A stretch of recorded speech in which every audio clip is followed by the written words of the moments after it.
A violência doméstica é um dos temas prioritários do Conselho Nacional de Justiça e do Supremo Tribunal Federal. Ainda assim, após 13 anos de vigência da Lei Maria da Penha, as ocorrências têm crescido bastante.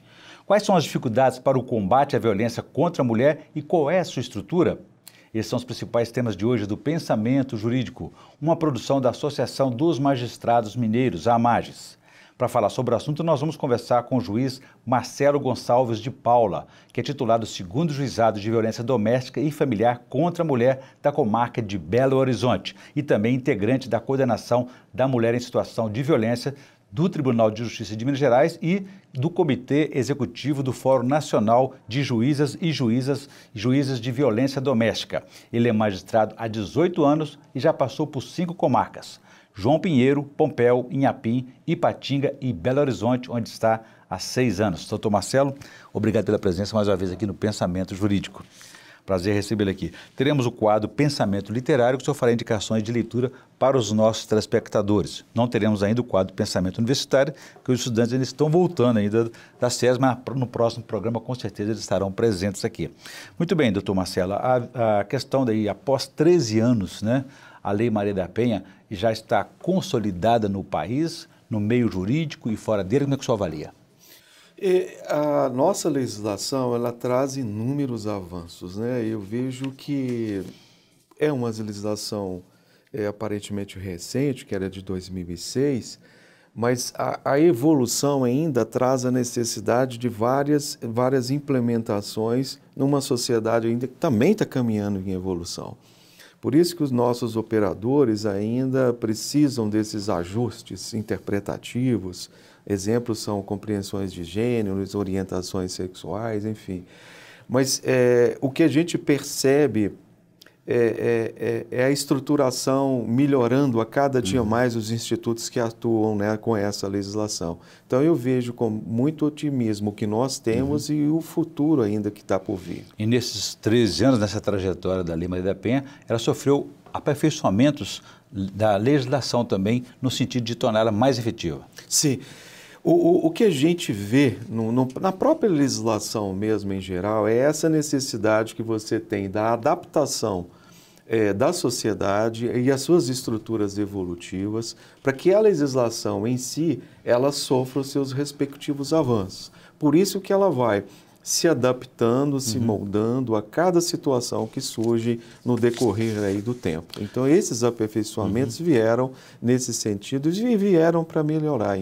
Além desse aperfeiçoamento legislativo, digamos assim, né, há também metodologias inovadoras. O senhor mesmo é autor de uma delas, que é da audiência de fortalecimento, né?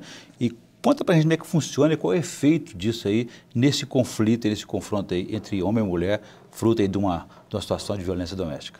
Em 2017, nós criamos isso e foi reconhecido no CNJ como uma das metodologias inovadoras. Ela traz em si, quando a mulher demanda isso nessas audiências, a necessidade dela desabafar.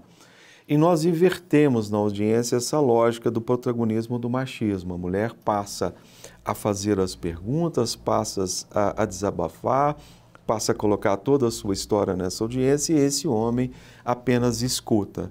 Após toda essa dinâmica em audiência, ele é encaminhado para grupos reflexivos e ela, assim, optando também para atendimento reflexivo no CERNA, no nosso Centro de Referência Risoleta Neves. Então a inversão de valores nesse caso é que a submissão passa a ser do outro lado. Você muda essas posições, que o homem já tem ela consolidada, né, através do machismo na sua relação patriarcal, e ela passa a ser protagonismo e ele se submetendo a toda essa lógica feminina. Entendi. Agora, uma das contribuições que eu considero assim, mais importantes, me corrija se eu estiver equivocado, é que com essa Lei Maria da Penha já foi aquele tempo que a mulher era responsabilizada pela violência sofrida.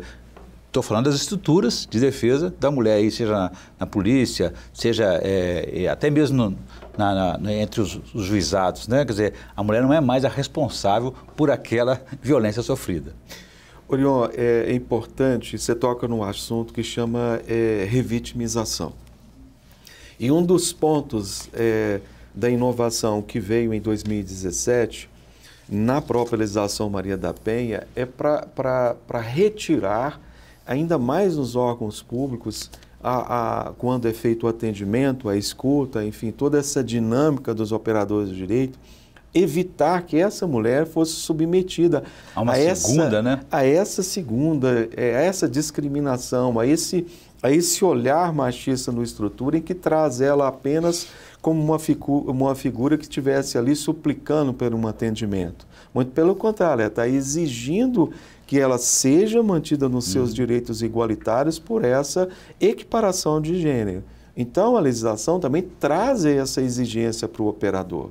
Ainda assim, a gente percebe que existem dificuldades na adoção, na aplicação da Lei Maria da Penha. Até um estudo recente do Conselho Nacional de Justiça, o CNJ, apontou alguns problemas. Por exemplo, a questão do ambiente físico, né? O ambiente físico das unidades do Judiciário. O que o senhor viu de positivo e negativo nessas avaliações? A adaptação a tudo isso passa para a gente necessitar, na verdade, de reformularmos tudo isso que era de um atendimento voltado especificamente para o homem. Então, ela passa através dessas exigências do CNJ, que iniciam em 2016, 2017, a imposição, seja ela numa escuta qualificada, seja ela num atendimento no ML que seja feito preferencialmente por uma médica mulher. E essas formas de atendimento dos homens, elas têm que ter esse foco tratando ela numa mulher em situação de violência, não caracterizando ainda mais essa busca da revitimização. Muito bem. Doutor Marcelo, eu vou fazer um intervalo. Eu gostaria que no próximo bloco o senhor falasse um pouco mais sobre a estrutura de atendimento, de combate a essa violência, porque a gente sabe que nas capitais, nas grandes cidades, a estrutura é muito boa, mas quando vai para o interior, a situação já modifica um pouco mais. A gente fala sobre isso em instantes, daqui a pouco.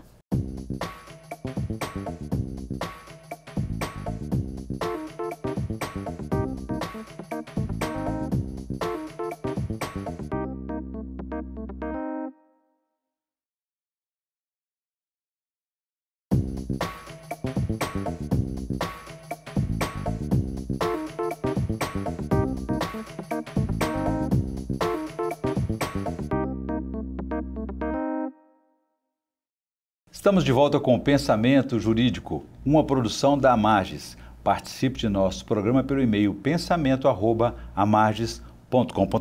Hoje estamos discutindo sobre os 13 anos da Lei Maria da Penha, de combate à violência doméstica contra a mulher. O nosso entrevistado é o juiz Marcelo Gonçalves de Paula, que é titular do 2º Juizado de Violência Doméstica e Familiar contra a Mulher da comarca de Belo Horizonte.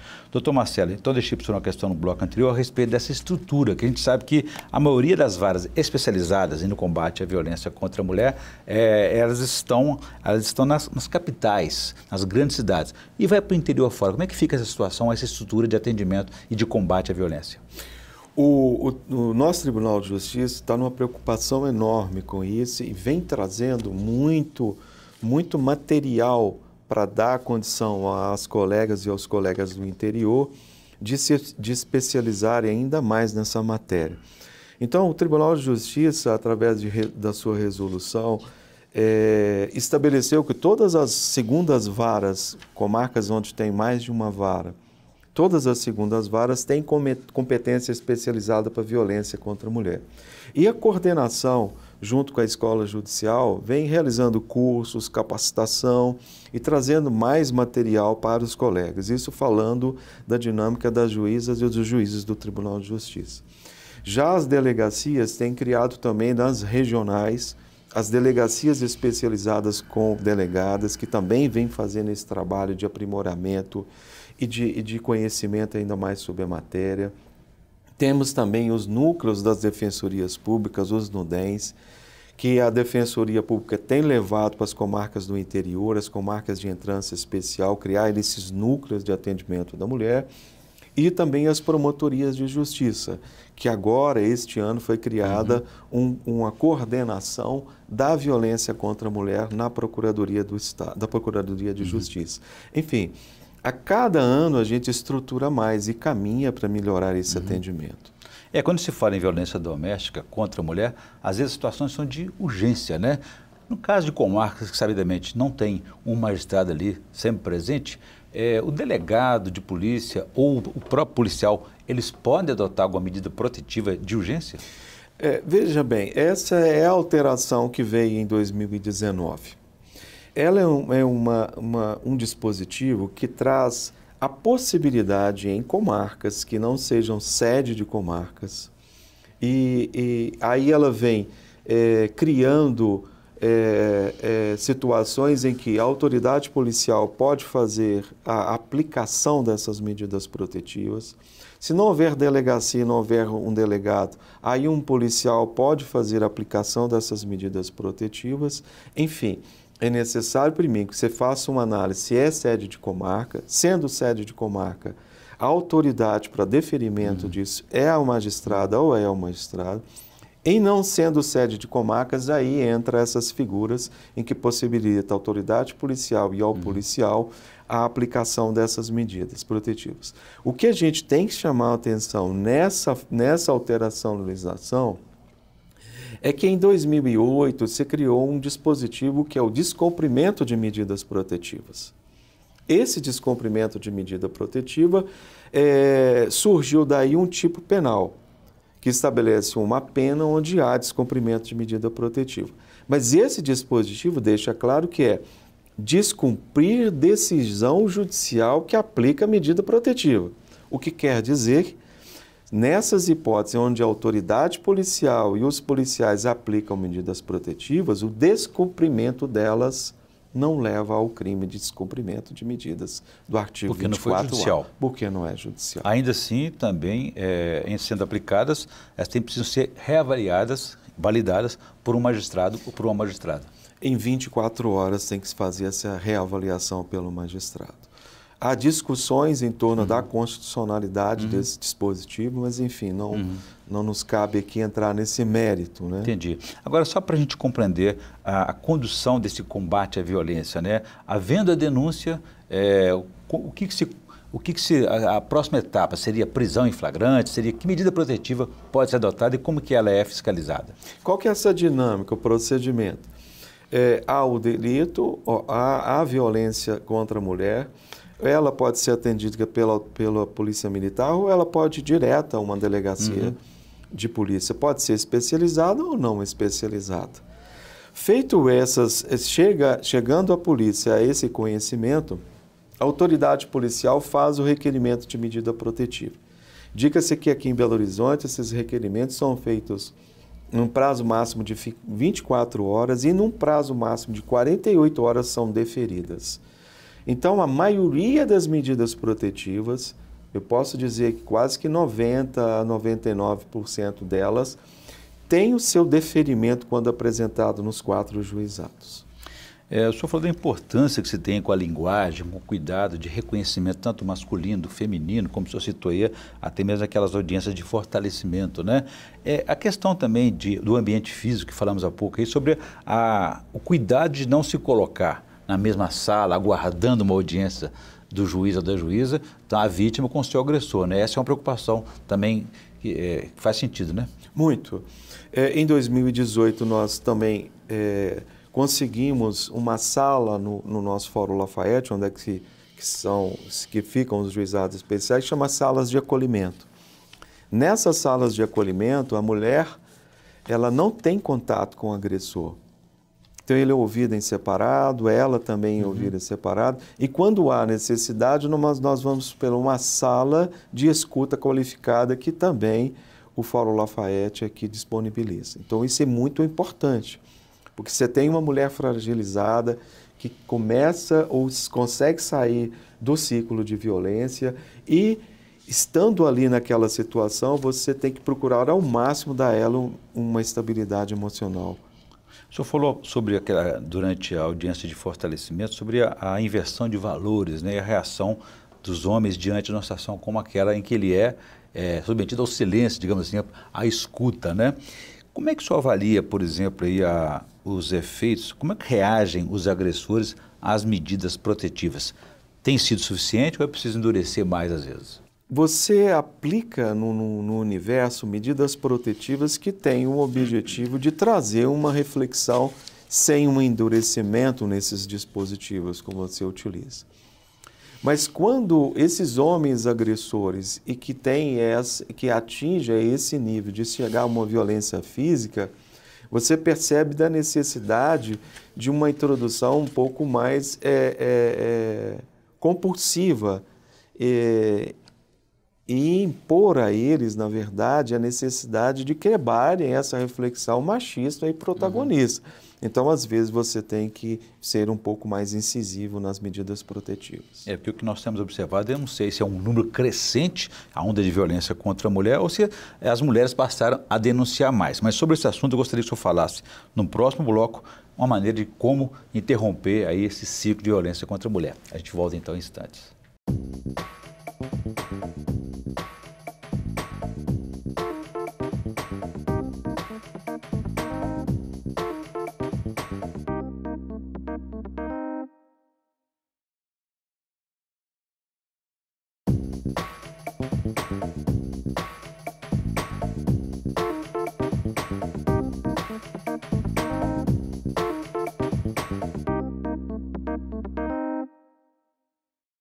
Estamos de volta com o Pensamento Jurídico, uma produção da Magis. Estamos falando hoje sobre os 13 anos da Lei Maria da Penha, com o nosso entrevistado, o juiz Marcelo Gonçalves de Paula, titulado 2º Juizado de Violência Doméstica e Familiar contra a Mulher da Comarca de Belo Horizonte.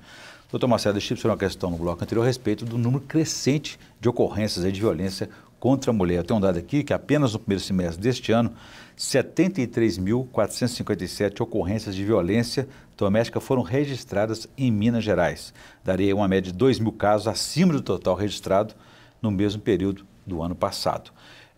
A pergunta é o seguinte: por que tanta violência, tanto ódio? Por que está aumentando? Ou seriam as denúncias que estão sendo mais disponibilizadas e feitas pelas mulheres? Eu vejo que a conscientização da mulher, o trabalho que a imprensa tem feito e também por essas instituições que atuam, trazem uma informação maior e levam as mulheres a entenderem, compreenderem o que é a situação em que elas se encontram de violência e fazerem com que elas busquem essa ajuda.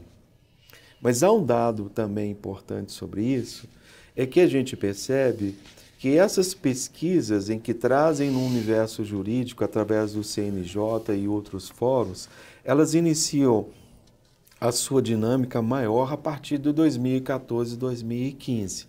Você tem o Fórum Brasileiro de Violência contra a Mulher, que realiza-se de 2 em 2 anos. Você tem o CNJ, que agora ele faz toda uma rede de inserção de informações. Em 2018 e 2019, o CNJ introduz, e é uma das alterações da Lei Maria da Penha, na necessidade de armazenamento de informações de medidas protetivas nesses sistemas de pesquisa e informação, e isso traz uma visibilidade maior. É claro que este homem, que era acostumado às suas imposições e também foi criado numa estrutura patriarcal e machista, ele também choca diante dessa mulher que não se submete mais todas essas formas de ação dele. Claro que isso leva a uma reação, e essa reação também é um reflexo aí que a gente tem na criminalidade. É um choque cultural, né? Agora, doutor Marcelo, seria só o machismo que justifica tanta violência? Porque às vezes ela é agravada por um nível de violência muito forte, né? Eu citei há pouco com o senhor aqui, né? A gente conversava sobre o caso da juíza Patrícia Cioli, que levou 21 tiros, bastava um. No entanto, é muito ódio, é uma carga de violência muito forte contra a mulher, né? Exatamente aí que nós entramos na figura do feminicídio. Veja bem, esse ódio, esse desprezo, esse menosprezo que o homem tem pela mulher reflete nessa ação, nessa ação violenta. Então, aí você me diz, por que tantos tiros em uma mulher? Se tivesse um homem ali agindo, será que esse número de tiros seria menor? Então, será que essa quantidade não foi por ela ser mulher? Aí, quando os críticos falam, mas eu não tenho um feminicídio para o homem, não tenho uma legislação específica para um delito do homem, por que eu só tenho um feminicídio para a mulher? Ora, a própria terminologia de matar alguém recebe um nome machista. Homicídio, né? Homicídio, né? O homicídio. O feminicídio, na verdade, eles são qualificadoras do crime de homicídio. E por ser mulher, né? Por ser mulher. E o por ser mulher levando a essa questão de gênero, do menosprezo do gênero. Porque quando você olha lá nas qualificadoras do artigo 121, você vê o quê? Você vê uma ação de menosprezo, de desprezo, de desconsideração da mulher da mulher por ela ser mulher. Então, essas qualificadoras, elas vêm justamente para a gente voltar a essa primeira questão colocada na sua pergunta. É uma questão de estruturação cultural machista. E a gente vem sendo educado dessa forma. Agora que os movimentos entendem da necessidade de fazermos uma mudança nas escolas. Mas agora, seja no ensino fundamental e no ensino médio, nós, das estruturas do judiciário, nós entendemos que é necessário também levarmos às escolas judiciárias para que os nossos operadores também sejam educados. Porque o próprio judiciário tem as suas facetas machistas e patriarcais. Tem cultura também, né? Eu volto a esse tema daqui a pouquinho, doutor Marcelo. Eu gostaria que antes o senhor fizesse para a gente indicações de leitura no quadro Pensamento Literário. O que o senhor vai indicar para nós?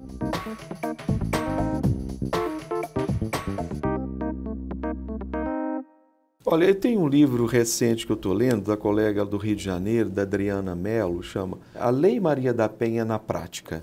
A Lei Maria da Penha na Prática traz toda essa vivência que a colega tem no Rio de Janeiro, por ser uma juíza extremamente qualificada e também participante de fóruns nacionais, demonstrando justamente essas situações. Não só a legislação doutrinária, não só o seu aspecto mais lúdico, ela traz toda essa vivência prática de que ela tem. Então, essa é uma ótima dica para todos aí, porque ela traz também, não só questões jurídicas, mas também aspectos literários. Muito obrigado, boa indicação, com certeza. Doutor Marcelo, para a gente encerrar o nosso programa, eu gostaria que o senhor explicasse para a gente sobre o outro aperfeiçoamento de uma prática inovadora aí também, a respeito do formulário que ajudará a adoção das medidas protetivas no combate à violência.